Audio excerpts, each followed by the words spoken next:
फिर देखो why does the poet, कभी क्यों, why does the poet not want, कभी क्यों नहीं चाहता है, टू बोदर, कष्ट करने के लिए, हिमसेल्फ, स्वयं खुद के लिए, विद क्रिट्स एंड स्कूल, यानी कि धार्मिक मान्यताएं और विचारधारा के साथ। बात समझ में गया? इसका मतलब हो जाए कवि क्यों नहीं चाहता है स्वयं खुद को परेशानी में डालना धार्मिक मान्यताएं और विचारधारा के साथ। तो उस समय पढ़ाया गया था कि कवि क्या करना चाहता है, क्रिस्ट एंड स्कूल और एबियंस से क्या रहना चाहता है, दूर रहना चाहता है। क्या रहना चाहता है? दूर रहना चाहता है। वह कहता है कि थोड़े समय के लिए क्या करो कि उसको छोड़ दो, लेकिन वो भी कहता है कुछ ज्यादा देर तक छोड़ नहीं सकते, कुछ ही समय के लिए छोड़ सकते हैं।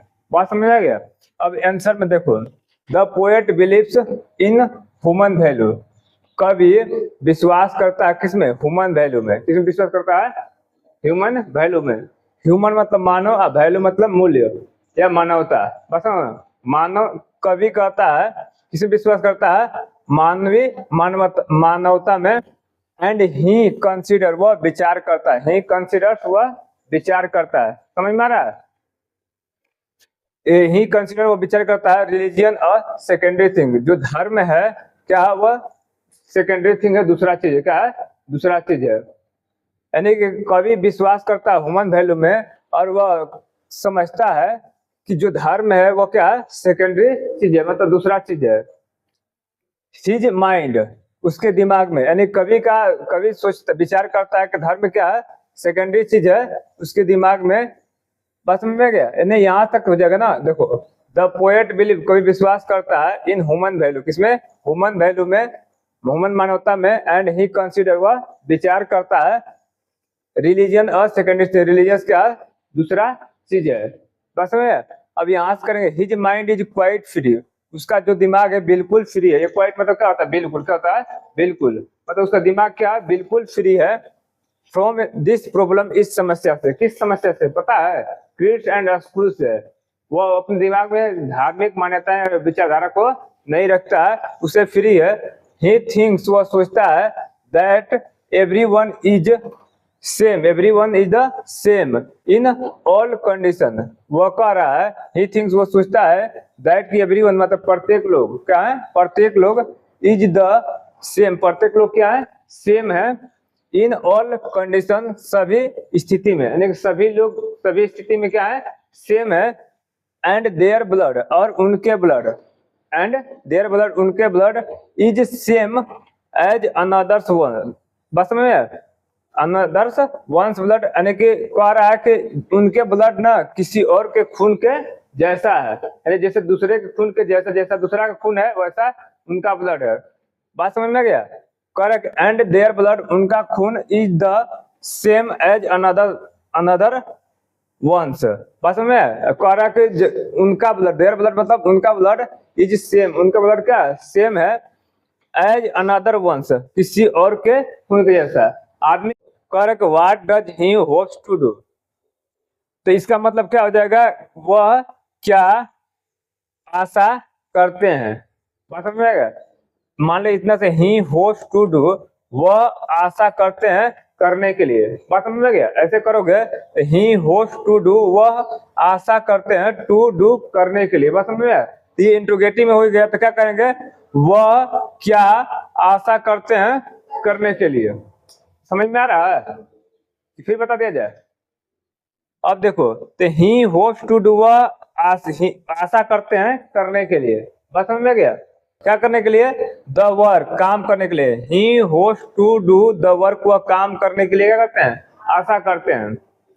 विच, जो मतलब, विच मतलब जो, यहाँ विच मतलब कौन सा नहीं होगा? जो होगा। क्या होगा? जो। ही वांट्स, वह चाहते हैं, टू कंटिन्यू, कंटिन्यू करना, कंटिन्यू तो जानते ही होगा, कंटिन्यू करना, टिल डेथ, मृत्यु तक। क्या करने के लिए? मृत्यु तक, वो मृत्यु तक काम करना चाहते हैं। फिर देखो, ही होप्स टू डू, वह करना चाहते हैं, द वर्क, काम, which he wants, which he wants to continue, जो वो कंटिन्यू करना चाहते हैं, टिल डेथ, मृत्यु तक, वो मृत्यु तक क्या करना चाहते हैं? कंटिन्यू काम करना चाहते हैं। Correct. How does the speaker establish relation between me and you. यहां से देखेंगे how does the speakers establish relation, यानी कि स्पीकर क्या कर रहा है, स्पीकर मतलब होता है कवि, क्या होता है कवि, यानी जो बोलने वाले हैं राइटर के लिए आया, क्या है राइटर के लिए। जो लेखक हैं वह कैसे लेखक कैसे स्थापित रिलेशन करना चाहते हैं। बस में एस्टेब्लिश मीन्स क्या होता है, एस्टेब्लिश कहाँ गया, एस्टेब्लिश एस्टेब्लिश स्थापित करना, यानी जो कवि हैं वो कैसे रिलेशन स्थापित करना चाहते हैं। बात समझ में आ गया, किसमें, बिटवीन मी एंड यू, मुझ में और आपके बीच में, मेरे और आपके बीच में कवि कैसे रिलेशन स्थापित करना चाहते हैं। आ रहा है नहीं समझ में, मधु लिख रही है, क्या लिख रही है, व्हाट मीनिंग।